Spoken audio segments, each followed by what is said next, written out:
For years, I avoided the deeper side of money. Investing, planning for the future, even knowing what I should be doing. I was terrified of messing up, worried a single mistake could undo everything I'd worked for. So, I did what many women do. Tucked money away in a basic savings account and let it sit. 4 years. Then I met my husband, who had always been confident with finances. At first, I thought, perfect, he'll handle everything. I won't have to worry. But instead of letting me stay in that mindset, he encouraged me to learn, patiently answered my questions, walked me through the basics, and gave me confidence to get actively involved in managing our finances. And somewhere along the way, I started to enjoy it. So when I stumbled across Women and Money by Suze Orman, I couldn't wait to get my hands on it, in hopes that it might inspire and help other women learn the lessons I wish I had known sooner. This book isn't just about dollars and cents. It's about self-worth, confidence, and independence. Suze speaks directly to women with honesty and urgency, breaking down the emotions we carry about money and showing us how to stop letting fear or avoidance quietly run the show. Whether you're just starting to pay attention to your finances or you've been managing the basics for years but want to go deeper, Women and Money is a wake-up call in the best way. It's bold, it's practical, and it just might change how you see yourself. In today's episode, I'm sharing the top 5 lessons that stuck with me and how they might just shift things for you too. Lesson 1, your self-worth is the root of your net worth. This isn't just a catchy phrase. It's the heart of Suze Orman's entire message. And honestly, it completely stopped me in my tracks. So many of us women are walking around with invisible scripts running in the background. Maybe you've heard yourself thinking or saying things like, I'm just not good with money. I don't deserve wealth. Someone else will take care of it. And these thoughts aren't about laziness or lack of ambition. They're deeply ingrained beliefs, often picked up from childhood, culture, or the quiet things no one ever said out loud. Maybe you never saw anyone in your life managing money well. Maybe you grew up with a feeling that wealth was for other people, not you. Maybe you were taught that money was something not to talk about. Or maybe, like me, you simply didn't know where to begin. Here's the kicker. These beliefs shape how we handle our money, often without us even realizing it. Suze's point here is simple but powerful. Your self-worth shows up in how you handle your money. If you don't believe you deserve safety, abundance, or even a little extra breathing room, your financial habits will reflect that belief. She has this unforgettable line, never put yourself on sale. When I first read that, I had to sit with it for a second and really process what it meant. It means staying in a job that underpays you because you're afraid to ask for more, or afraid you won't be able to find anything better. It means splitting the bill at dinner evenly when you only ordered a side salad because you don't want to seem difficult. It means letting your partner handle all the finances because you're scared you'll mess something up.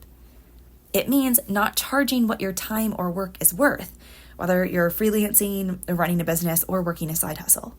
It can even mean putting your own goals and dreams on the back burner because everyone else's needs feel more important. When you're constantly shrinking yourself, second-guessing your value, or quietly accepting less, it's a sign that somewhere deep down you might be putting yourself on sale. But you don't have to live there. The first step toward real wealth isn't downloading a budgeting app or figuring out which investment is best. It's starting with you. It's believing you're worth protecting. It's believing your future is worth planning for. And it's knowing that you have both the right and the ability to take an active role in your financial life. Lesson 2, how to build a strong financial foundation. Okay, deep breath. This is the part where we roll up our sleeves. Not to stress ourselves out, but to actually build a life where money feels like a safety net instead of a source of constant anxiety. Suze Orman's financial empowerment plan isn't about becoming a millionaire overnight or memorizing the stock market. It's about building a foundation that's strong, steady, and rooted in common sense. And the first step? Tackling high interest debt. Let's be real, credit card debt is like quicksand. You think you're just stepping in for a second to cover a gap or treat yourself after a hard week, and then suddenly you're knee-deep in interest rates that eat away at every payment. Suze is crystal clear on this. You cannot build a financially secure life if you're carrying unpaid credit card balances. Period. This isn't about shame, it's strategy. The longer that debt lingers, the more power it has over your future. So, the first order of business is getting a plan to pay it down. Even if the progress feels slow, it's still progress. You can't build wealth on a cracked foundation, and debt is the crack. Emergency funds. Next, let's talk about protection. Not in a scary worst-case scenario kind of way, but in a let's be wise and take care of ourselves like grown-ups kind of way. Suze recommends building an 8-month emergency fund. I know, I can already hear the internal gasp. No, this doesn't mean you have to be fully funded by next Tuesday, but this is the fund that lets you breathe when life throws you a curveball. A layoff, a medical bill, a busted transmission. These things happen. When they do, your emergency fund becomes like a life raft. It's not glamorous, but it is powerful. Every dollar you set aside is like telling your future self, I've got you. Protecting your family. If someone depends on your income, whether that's a partner, kids, aging parents, or anyone else, it may be time to consider life insurance. And Suze is very specific here. Term life insurance, not whole life. It's typically more affordable and provides straightforward coverage during those years that matter most. If something were to happen to you, this ensures the people you love are protected and provided for. That peace of mind is part of a strong financial foundation, too. And the must-have documents. Finally, Suze insists every woman should have what she calls the must-have documents in place: a will, a power of attorney, and a health care directive. I know it's tempting to think, I'll just get to that later. But life moves fast. Having these documents in place is one of the greatest gifts you can give your family. It removes guesswork, stress, and legal complications during moments where emotions are already running high. This isn't about being morbid, it's about dignity, clarity, and peace of mind. So, debt, protection, savings, documents. It might sound like a lot, but think of this as your starter pack for financial adulthood. You don't have to do it all at once. You just have to start, because every step you take here brings you closer to freedom. And that's the kind of wealth that truly matters. Lesson 3, spend smart. Here's the truth. No matter how much money you make, you will never feel secure if it's constantly slipping through your fingers. Suze puts it bluntly, and she's right. Spend only what you need and borrow as little as possible to meet those needs. That might sound basic, but in a culture built on upgrades, impulse buys, and nonstop treat-yourself energy, it's kind of revolutionary. This doesn't mean you can't enjoy your money. It simply means every dollar should have a purpose, one that serves you, not stresses you. One of Suze's strongest warnings is this: never rely on lenders to tell you what you can afford. Their job isn't to protect your future, it's to make a sale. They don't know your values, they don't know your long-term goals, they don't know the life you're trying to build. So just because you're approved for something doesn't mean it's wise to take it on. That applies across the board: mortgages, car loans, student loans, and everything in between. You get to decide what actually fits your life. This is where financial empowerment starts to show up in everyday decisions. It's not about deprivation, it's about alignment. Spending in a way that reflects your values, supports your dreams, and brings a sense of peace when you look at your bank account. It's about buying freedom, not just stuff. So, yes, borrow only when it's truly necessary. Spend with purpose. And remember, you get to define what affordable means in your life, not a bank. Lesson 4, the hidden side of mortgage math. Let's talk about one of the biggest financial decisions most people make: buying a home. Now, Suze is not anti-home ownership, but she is very clear about one thing. Buying before you're ready can cause more stress than stability. If you're not confident you'll stay put for at least 7 years, renting might actually be the wiser move. Why 7?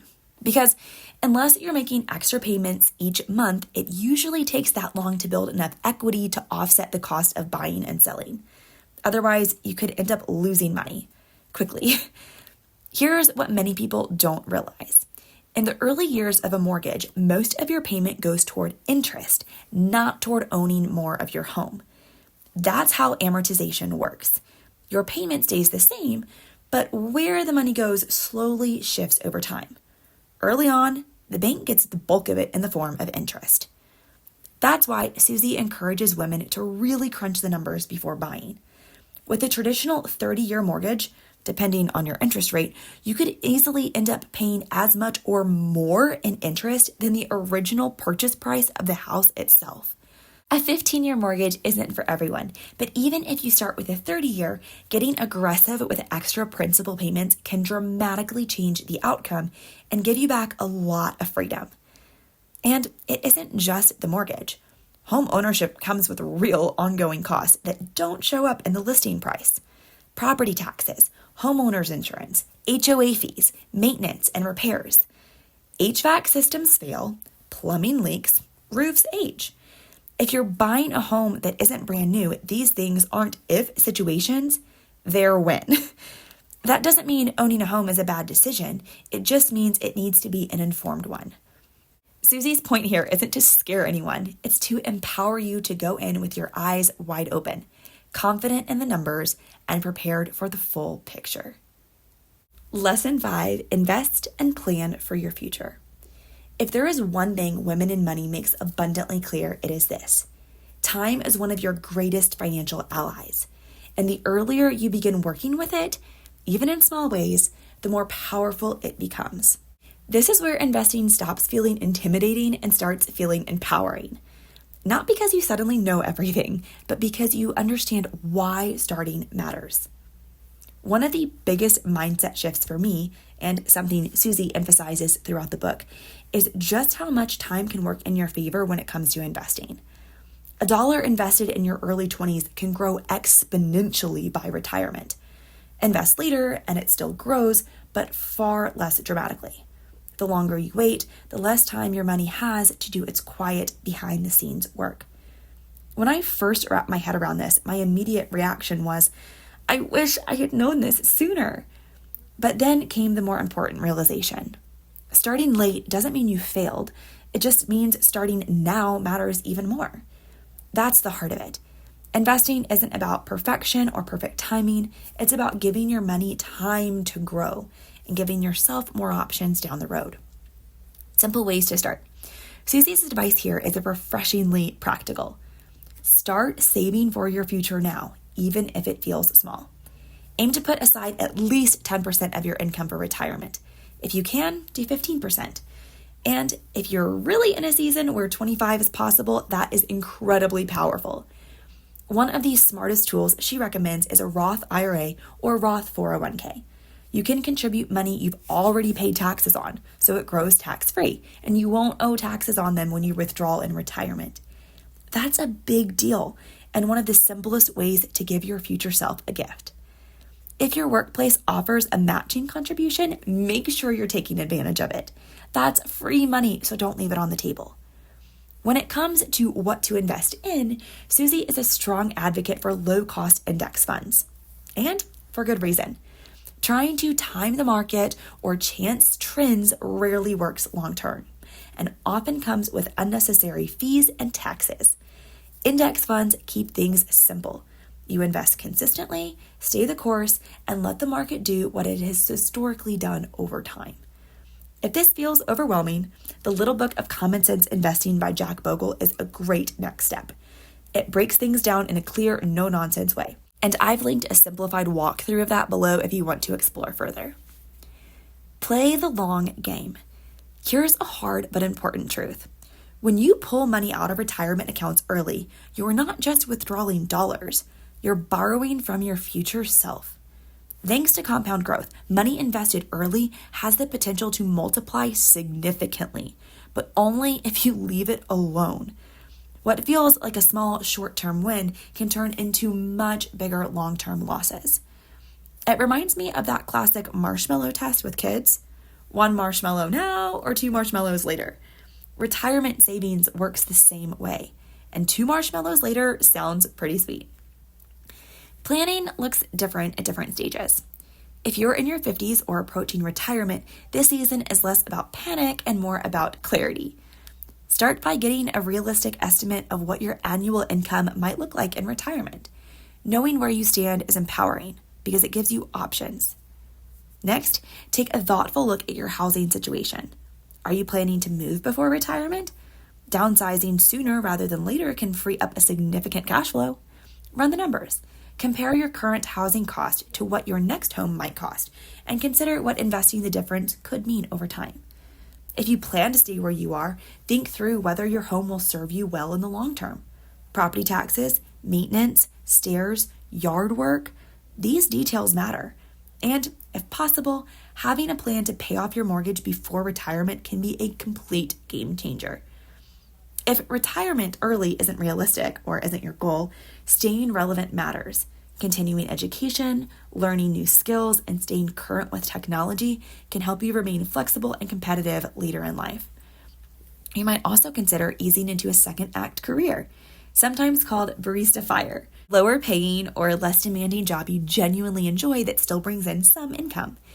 It's a way to stay engaged while protecting your savings, and for many people, it's the best of both worlds. A small note on Social Security. Suze is especially passionate about this, and it's worth paying attention to. If you're married, having the higher earner delay claiming Social Security until the age of 70, if possible, can offer important long-term protection. After the death of a spouse, a household only receives one Social Security check, but it's the larger of the two, so delaying allows that higher benefit to continue, helping protect the surviving spouse from financial strain later on. Investing and planning for the future isn't about doing everything perfectly. It's about starting where you are, making thoughtful choices, and giving your future self some more freedom.